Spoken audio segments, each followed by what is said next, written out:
Hey everyone, hope y'all are doing well today. It's been a little bit of a time. I released the How to Live on $0 a Day video, and I have the other parts coming out soon, but I've been so busy. I've been traveling. I'm getting ready to travel again tomorrow, and I just had this gigantic event with this band called Lady, as well as the Everybody Band, which is my music experience. You can check out the album on Spotify. Just go to You and the Everybody Band. And it was like food and music and just greatness and lots of fun. But today I wanted to talk to you about something, just kind of do a quick video. But this is also something that's been coming up a lot, and it's not a video that takes a lot of production and all this stuff, but it's been years and years and years of me studying, practicing, and living this to really understand how to have good relationships. And I'm still working on it. I'm not perfect by any means, but the thing about life is, if you're growing, that's all the best you can ask for. You can't pretend that you're just going to be perfect at things right away. But if you're growing and you're learning and you're expanding yourself and you're diving into who you are and what makes you you, and your relationships and stuff, things are going to get better and better and better. So the first thing I want to say is wherever you are right now is totally perfect. It's easy to get overwhelmed by needing to be in this great place or seeing other people and judging yourself and saying like, oh, look at that guy has this and she has that and I want that, and it's like I don't have it, so you're always comparing yourself. Comparison game is just going to completely destroy you. But what I really wanted to talk about today was relationships, and I think that the relationships that we tend to think about get more credit than all the relationships that maybe need to get credit. So first off, what is, when you hear the word relationship, what do you think about? And if I'm going to guess, you're probably thinking about some sort of romantic relationship. That's probably the first thing that comes to mind. Is like, well, yeah, I'm in a relationship with so-and-so. But the thing is, you have relationships with everything in your life. So it's important to first make that distinction that when I'm talking about relationships and how to have good relationships, I'm not just speaking about with a partner. Now, I think that is a huge and amazing and powerful thing. However, it's not the only type of relationship. You have a relationship with your phone. You have a relationship with the things that you drink and the things that you eat. You have, of course, relationships with friends and family, but you have relationships with every single thing in your world. So it's to kind of change and to grow. It's a very lifelong process. There's no question about that. Like I said, it takes a lot of time, incremental changes over time, small things, little wins here and there that continue to grow and grow. But when it comes to relationships, because they make up your entire world, the more you can understand how to have positive relationships in your life, the better you're ultimately going to be.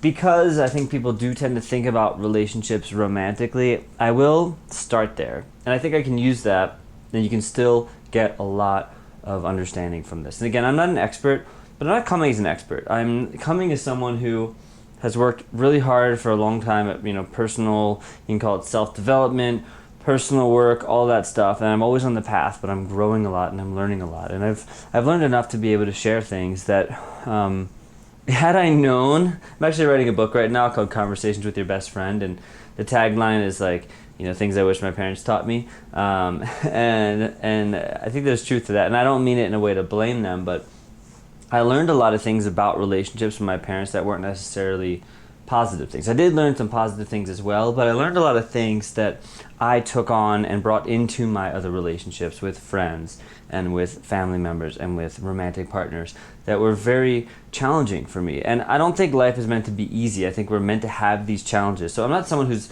I don't say things I wish my parents taught me like I'm blaming them, they screwed up, I'm the screwed up kid. No, these are the challenges that I take on. These are it's almost like a karmic debt that you take on that could go back generation after generation after generation. But what's cool about the world we're living in now is that I really believe that our generation is kind of like the healing generation. We get called like, oh, Gen Z, millennials, and that's all just marketing bullcocky.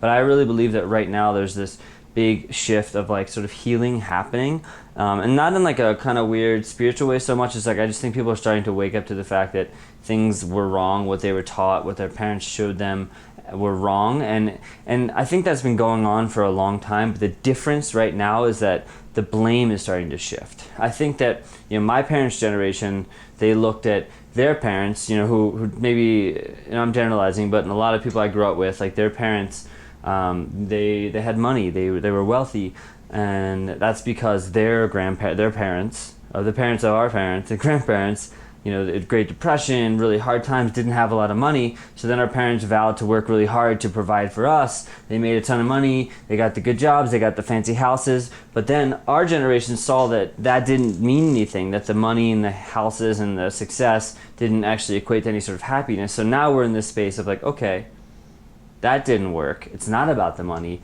It's actually about personal fulfillment. So what can I do to shift that? But the big shift is that it's not from a place of blame. It's not from a state of like, I can't believe they did this. And of course, plenty of people still blame, but I see a shift happening where people are actually starting to say, you know what? They did the best that they could. You probably hear this a lot now. It's like, my parents did the best that they could with what they had. And that's absolutely true.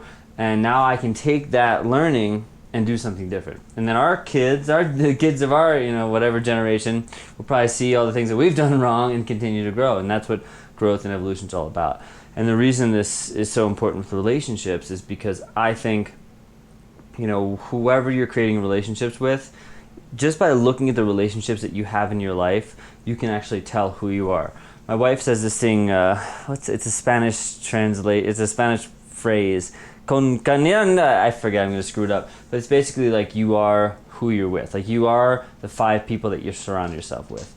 And it's an interesting concept, and I'm not saying it's like some sort of proven thing, but the general idea is that the people that you are around are going to be a really good reflection of who you are. And I think there's so much truth to that, because yes, we are individuals, but we pick up on the energies, the people that the vibes that we surround ourselves by. If you surround yourself with unmotivated, unexcited, negative, mean people, chances are you're not going to be this super positive and optimistic kind of person. So again, not to blame those people, but when you want to look at your life, if you want to look at change, you can't just go away and live in a cave as a monk for a year and then come back to your same old environment and expect to just be totally different. You will have some shifts, but you might find over time that you'll start to shift back because the environment that you're in isn't changing. So first off, looking at your relationships in your life are a good indication of who you are, because it's easy to blame other people. And the easiest thing in the world, oh, I did my part, they didn't do their part. And that's such a cop-out, and I get it. I've been there. It's like, well, you this and you that. So this is where I want to talk about relationships. So romantic relationships, I think, are one of the most beautiful things in the world, but they're also one of the most challenging yet profound ways to grow as a human. So you can do so much personal work on your own, and I did. And now I'm married. I've been with my wife for 7 years now, and it's been a wild and amazing journey. There's been, it's like a roller coaster ride. We've had our ups and our downs, and we continue to. It's not like we've just had hard times and it's over. We still have our breakdowns. We still have our fights. We do not live in some sort of perfect fantasy world where we get along perfectly and everything's great and magical and la la la la. And honestly, I believe that if you're with someone, or someone who's like, oh, we've never been in a fight before, like, I would be surprised if that was true, and if it was true, if those people are really being honest with themselves. Because yes, you could go your whole life not having a fight with your partner, but maybe you're going to be passive aggressive, or maybe you're going to be just shut down and shut out of the world. So for me, growing up, as a kid, when I first fell in love, I thought I was in control of these relationships that I was creating. I really did. I thought that I was the person who was, making this decision. I love this person. I'm in love with him. I want to be with him, and I'm making these choices. But I was so conditioned to be a certain way in relationships based on what I saw with my parents and society and all these things that I wasn't actually really making choices.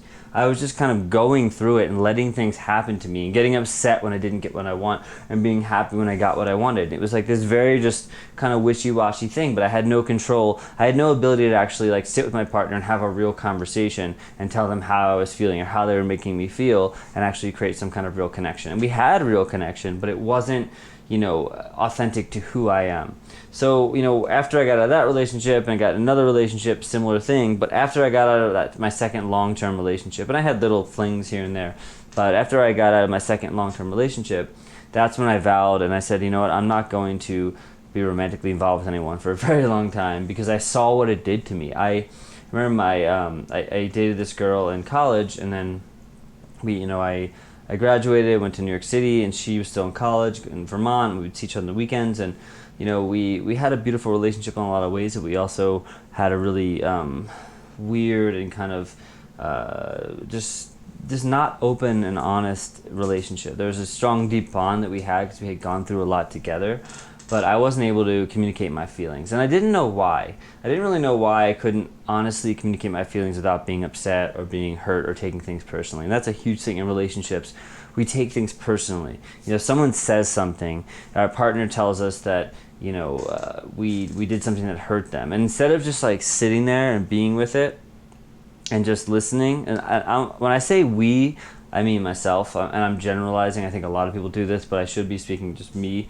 You know, I have a partner who says something that they're upset that I did something. So instead of just sitting there and being with it and saying, you know, like, I can really see why you're upset, and I'm really sorry, and whatever you're gonna say, you know, it's easy to be like, oh, well, how could you think that about me? Like, how dare you? And take things personally. It's so easy to take things personally in relationships, because when someone says something about us, instead of just saying, hey, well, that's your thing. You know, you're hurt right now. You're upset by something I did, and I can hold that with you. It's so hard not to inject ourselves in this sort of, how could you think that about me? Or how dare you? Or I can't believe, or defend. Or, well, you did this first, and you did that to me yesterday, so what? And all these things. It's so easy to jump into that, and that's a big piece of relationships, and this is one big reason I wanted to talk about this video.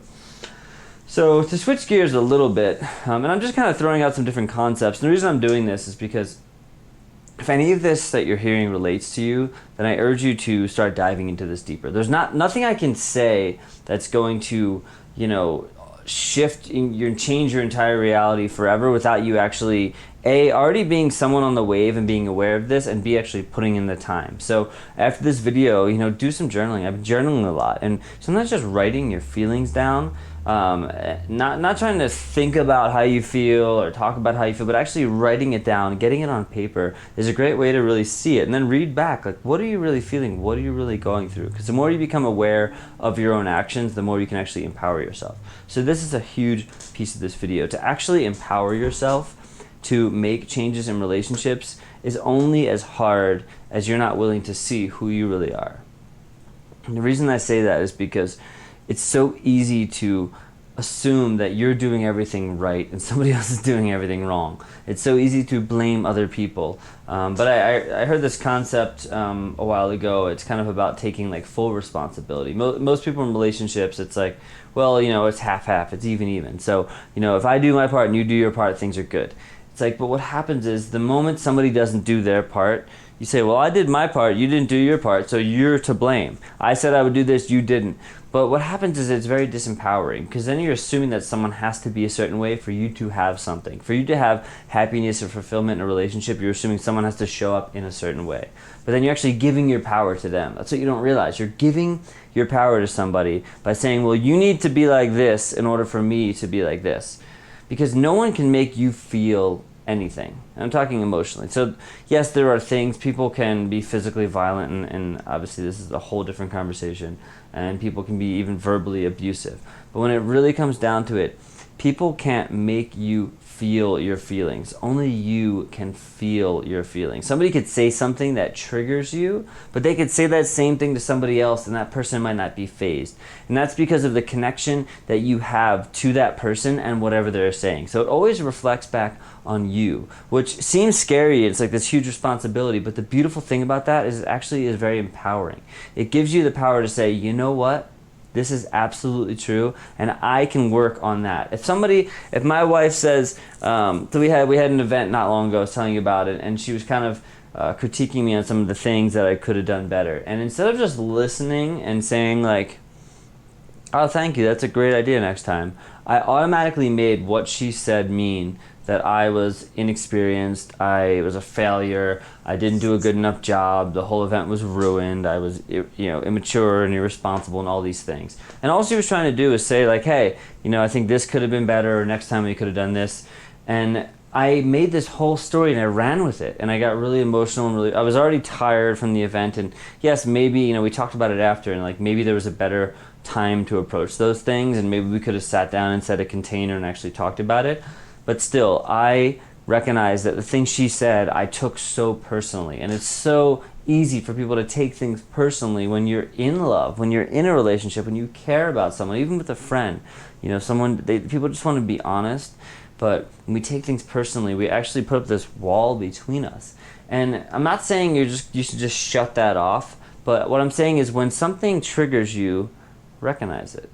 If somebody says something to you, like my wife said to me, recognize the feeling. This has been a big thing for me recently, like, okay, what am I feeling right now? Not how am I rationalizing and philosophizing this, but what am I actually feeling in this moment? What is what she said making me feel right now? And then, okay, I'm feeling anxious.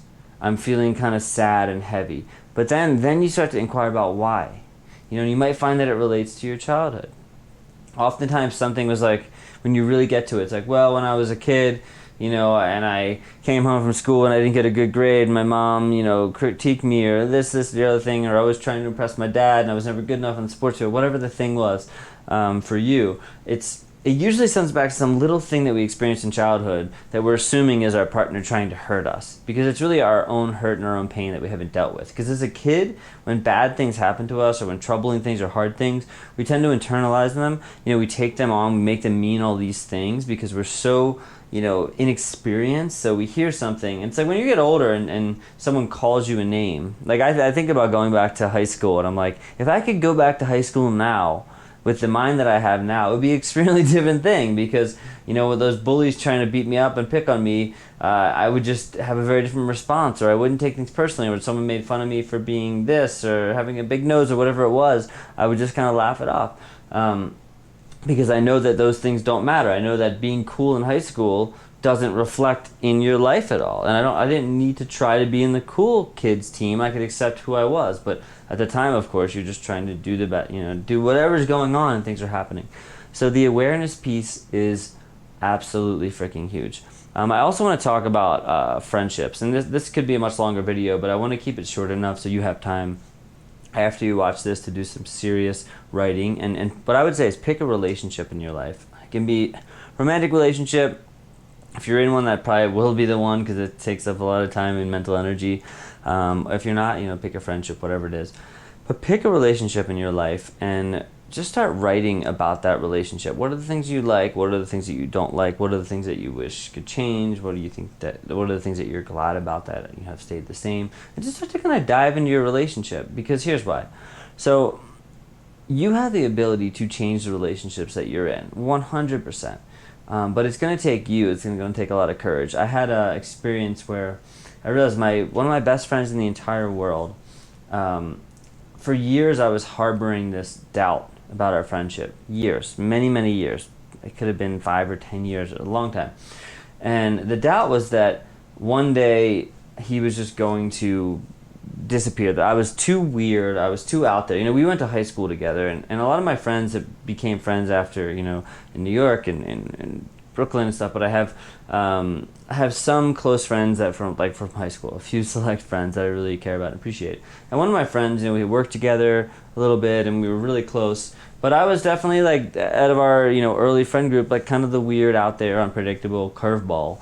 And I started to get this feeling that one day he was just gonna ditch out on me, and it's because we had a conversation. I had kind of a parting with another friend of ours for other reasons, and he was worried. He's like, how do I know you're not going to do that with me one day? And it was a very different situation, because this other person I had been romantically involved with, and it was the best that we kind of went our separate ways. But he brought that up with me, and I was just like, oh, I'd never do that. But for some reason, him saying that, for years I held on to this idea that what if he actually runs away from me? What if one day he doesn't want to be my friend anymore, distance himself? And I held it on. So what I was doing instead was, instead of really being my authentic self with him all the time, I was showing up from this place of less than. I was showing up from this place of lack, feeling like had he, or if I say the wrong thing, or if I get too weird or too out there, that he's just going to disappear. So I was always anytime I didn't get a call back from him or didn't hear from him for a while, I started to get nervous that okay, here it is. I'm fulfilling my prophecy of he doesn't want to be my friend. And I would do this, and I would show up, and turn weak and just kind of down and not being a good friend. So one time I was in this sort of leadership seminar, and part of it was calling people and being honest with them. And it kind of kicked me in the butt to do it.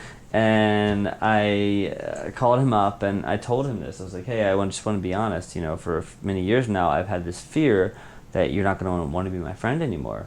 And it's scary to me because, I consider you my closest friend in the world. and I love our friendship, but I realize I've been showing up a bit inauthentically because of this fear, and I just need to get it out. And he's like, oh, dude, first off, thank you for sharing this, and second off, he's like, if for us to not be friends, he's like, you have to like fucking rip me apart, you know. So it was this, it was just such a nice thing to hear, to hear that like he didn't necessarily, not only did he not like see what I saw, but my fears were just completely made up, and he cared about our friendship so much that hearing that, he was so grateful to hear. He's like, dude, there's nothing in the world would break up this friendship. And just having that honesty, having that connection with him, it just sort of shifted things for me. I was like, oh, okay, good to know. I really appreciate that. So I was able to create a new connection. So what you can do in your life is you can look at your friendships and look at how they're going, and you can actually change them. You can look at them as these relationships that you are responsible for. It's not your friend's responsibility insofar as, you know, they exist outside of you. It's not your friend's responsibility to fix your friendship, to change or to grow your friendship. That's your responsibility. That's something that you can take on. They can do whatever they want. And you can also say goodbye to friends. If friends don't serve you anymore, if you have relationships in your life that don't serve you, that drag you down, if you have relationships in your life where you walk away just feeling drained, I've had those too. I had a relationship with someone, one of my actually even older than this friend, someone I like went to preschool with, that I've known since I was like 4 years old.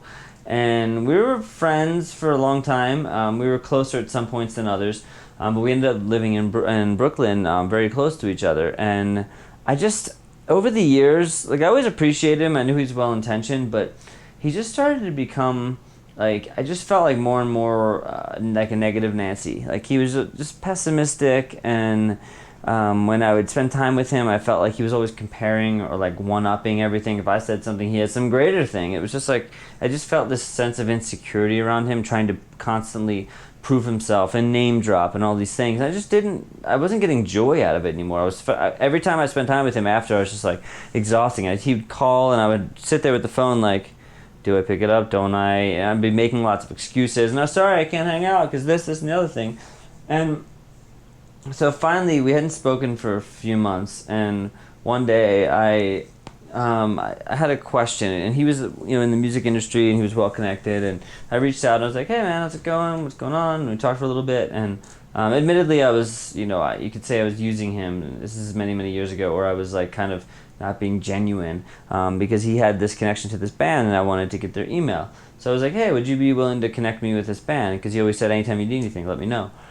So he's like, he wrote this long, I waited for the text. I was like waiting after I asked, and all of a sudden, boom, this long email. He's like, I feel like you only ask, or you only ask to hang out, or you only hit me up when you want something. And he's like, I'm happy to give you this one time, but like, it's not cool if you're not gonna like hang out with me, and then expect for me to, give you these connections and stuff. I said, you know what? First off, you're absolutely right. I'm really sorry, and I do want to be honest about why I have not been hanging out with you.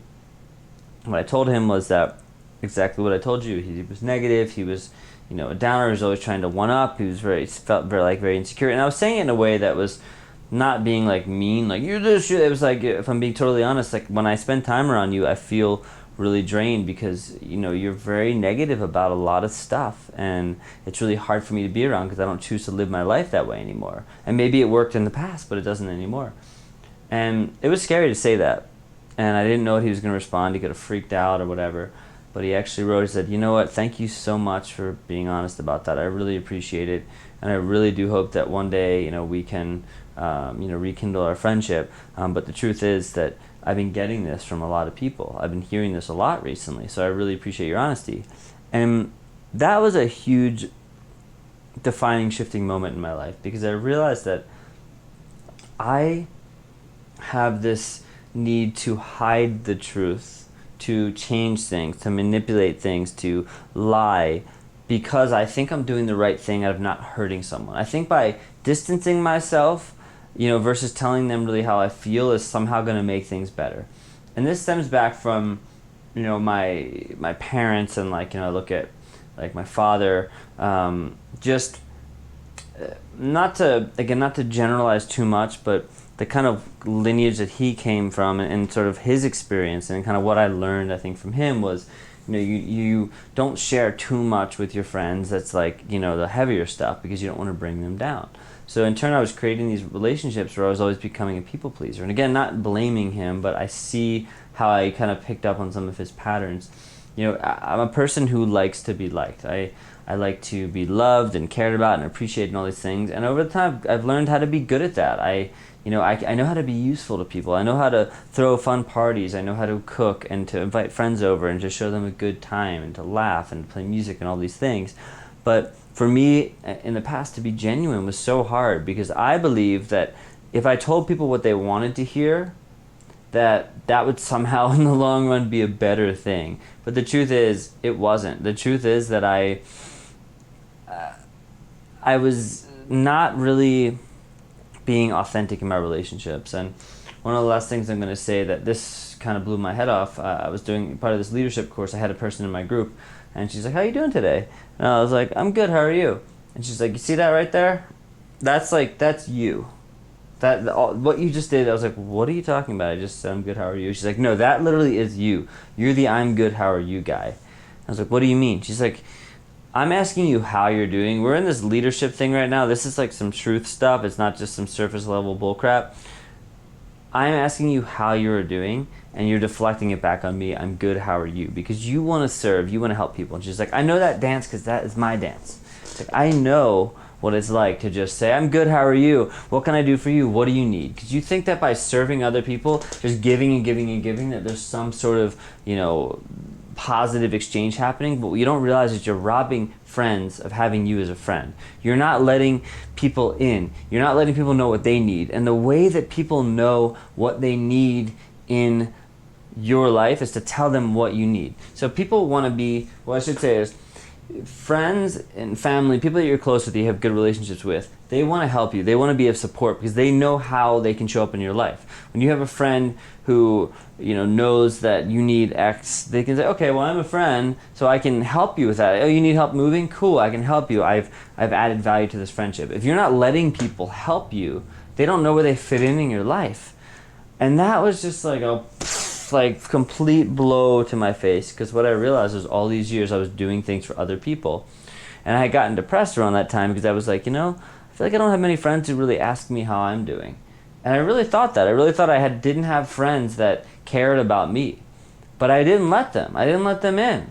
I wanted to, "What do you need? How can I help you? I'll talk to you for hours and help you do this thing. It's going to be okay." But I wasn't being honest, and I was letting people be honest with me, but I wasn't being honest with them. And in turn, I wasn't really creating real friendships and real relationships. And that goes for my relationships with my, with a wife, with family members, with friends. It doesn't matter. And that is a huge part of this. So relationships are very, very, very much, in a lot of ways, they're a give and take. But I really, truly believe that when you start to dive into the relationships that you have in life, it starts with friends and family, but then it goes into phone. What kind of relationship do you have with your cell phone? Is it, are you completely addicted to your phone, or your work, or whatever it is? Do you have a positive relationship with the foods that you eat? Or do you have a negative? When you sit down to eat food, do you cram food in your face, and like you're like having hyperconvulsions and anxiety and all this stuff? Or do you have a positive relationship where you can see a donut and look at it and be like, "Okay, cool," and move on, and you can see an apple and be excited, or whatever it might be. So I urge you, and I hope this video has been inspiring. If it has, you can of course subscribe and do all that fun stuff. I also have an Instagram account called You Enjoy Life, with all kinds of goodies over there. But if this video has inspired you, I really do hope that you look at your relationships, because I'm a believer of the more we do personally on ourselves, and this is a big thing I took away from my ayahuasca experience too, is like, the more we start to point the finger back at ourselves and say, "Hey, what can I do to make a difference?" Not, "You need to do that. You should this, you should that, because I do it." No. The more we look at ourselves and think about what we can do, the more change we can have. I just was listening to Joe Rogan and Duncan Trussell on the podcast, and he told this story about Gandhi, and this is like sort of a parable, not necessarily like a real story. And it was this woman comes to Gandhi with her son. She's like, "Gandhi, I need your help. My son is addicted to sugar. I really need your help. Can you help me get him off of sugar? It's a real problem." So Gandhi says, okay, come back in a month.